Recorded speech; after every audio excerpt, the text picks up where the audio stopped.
नमस्कार, एक महत्वपूर्ण जानकारी के साथ हाजिर है आपका दोस्त। सबसे पहले अगर आप मेरे चैनल पर नए हैं तो मेरे चैनल को सब्सक्राइब कर दे ताकि हर एक जानकारी आप तक पहुंचे और वीडियो अच्छा लगे तो लाइक और शेयर जरूर करें। तो चलते हैं आज के टॉपिक्स पर। दोस्तों, बात आज से कोई 6 से 7 वर्ष पुरानी है, 2016 की। रेलवे के एक बड़े अधिकारी थे, बहुत बड़े वाले व्यवसाय से इंजीनियर थे। उनकी सेवानिवृत्ति रिटायरमेंट में केवल 2 वर्ष बचे थे।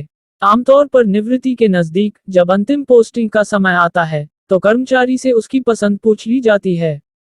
पसंद की जगह अंतिम पोस्टिंग इसलिए दी जाती है ताकि कर्मचारी अपने अंतिम 2 वर्षों में अपनी पसंद की जगह घर, मकान इत्यादि बनवा ले और निवृत्त होकर स्थायी हो जाए, वह आराम से रह सके। परंतु उस अधिकारी ने अपनी अंतिम पोस्टिंग मांग ली आईसीएफ चेन्नई में। आईसीएफ यानी इंटीग्रल कोच फैक्ट्री, यानी रेल के आधुनिक डिब्बे बनाने वाला कारखाना। चेयरमैन रेलवे बोर्ड ने उनसे पूछा कि क्या उद्देश्य है। वो इंजीनियर बोले, अपने देश की, अपनी स्वयं की सेमी हाई स्पीड ट्रेन बनाने का उद्देश्य है। ये वो समय था जब देश में 180 किलोमीटर प्रति घंटा दौड़ने वाले स्पेनिश टाल्गो कंपनी के रेल डिब्बों का परीक्षण ट्रायल चल रहा था। परीक्षण सफल था, पर वो कंपनी 10 डिब्बों के लगभग 250 करोड़ रुपए मांग रही थी और तकनीक स्थानांतरण का करार भी नहीं कर रही थी। ऐसे में उस इंजीनियर ने ये संकल्प लिया कि वो अपने ही देश में स्वदेशी तकनीक से टाल्गो से बेहतर ट्रेन बना लेगा, उसके आधे से भी कम दाम में। चेयरमैन रेलवे बोर्ड ने पूछा, are you sure we can do it? पूरे आत्मविश्वास से उत्तर मिला, यस सर। कितना पैसा चाहिए संशोधन के लिए? सिर्फ 100 करोड़ रुपए, सर। रेलवे ने उनको आईसीएफ में पोस्टिंग और 100 करोड़ रुपए दे दिया। उस अधिकारी ने आनन फानन में रेलवे इंजीनियर्स की एक टोली खड़ी की और सभी काम में जुट गए। 2 वर्षों के अथक परिश्रम से जो उत्कृष्ट प्रोडक्ट तैयार हुआ उसे हम वंदे भारत एक्सप्रेस के नाम से जानते हैं। और जानते हैं कि 16 डिब्बों की इस वंदे भारत एक्सप्रेस की लागत कितनी आई? केवल 97 करोड़ रुपए। जी हाँ दोस्तों, सही सुना, केवल 97 करोड़, जबकि टाल्गो सिर्फ 10 डिब्बों के 250 करोड़ रुपए मांग रही थी। वंदे भारत एक्सप्रेस भारतीय रेल के गौरवशाली इतिहास का सबसे उत्कृष्ट हीरा है।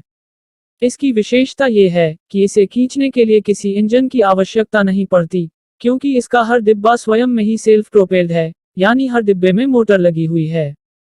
2 वर्षों में तैयार हुए पहले रैक को वंदे भारत एक्सप्रेस के नाम से वाराणसी दिल्ली के बीच पहली बार चलाया गया।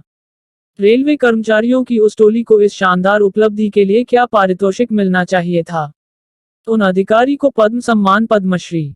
15 फरवरी 2019 को जब प्रधानमंत्री मोदी जी ने ट्रेन 18 के पहले रैक को वंदे भारत के रूप में वाराणसी के लिए हरी झंडी दिखाकर रवाना किया, तो उस भव्य कार्यक्रम में ट्रेन 18 के निर्माताओं को बुलाया ही नहीं जा सका।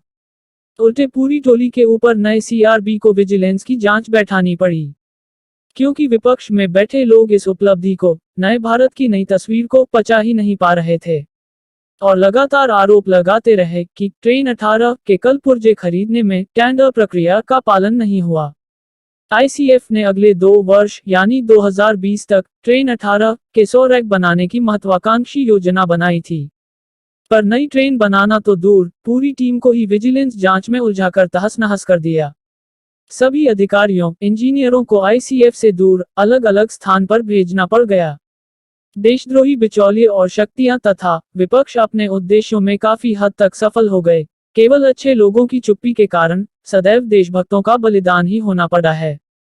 2 से 3 वर्ष वो जांच चली, पर कुछ नहीं निकला। कोई भ्रष्टाचार था ही नहीं, सो निकलता क्या?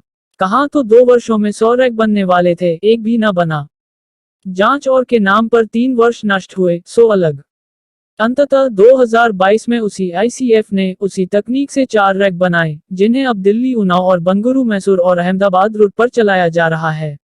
उस होनहार इंजीनियर का नाम है सुधांशु मनी साहब, जो 2008 इस देश में ट्रेन 18 जैसी विलक्षण उपलब्धि के लिए उनके हाथ केवल इतनी उपलब्धि आई कि आज भी हम में से अधिकांश आज से पहले उनका नाम तक नहीं सुना था। पिछले दिनों जब वंदे भारत एक भैंस से टकरा गई और उसका अगला हिस्सा क्षतिग्रस्त हो गया, तो जिनके द्वारा कभी सुई तक नहीं बनाई गई, उन देशद्रोहियों द्वारा ट्रेन के डिजाइन की अनर्गल आलोचना होने लगी। तब सुधांशु सर की पीड़ा छलक गई और उन्होंने एक लेख लिखकर उसके डिजाइन की खूबियां बताईं।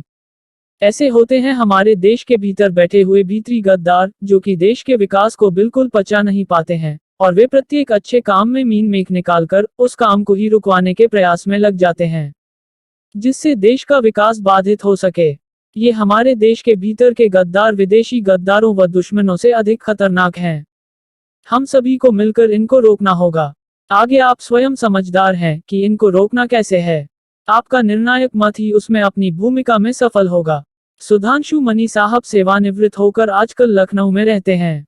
ईश्वर उन्हें लंबी आयु प्रदान करें। अब आप भी चुप्पी साधे ना रहिए।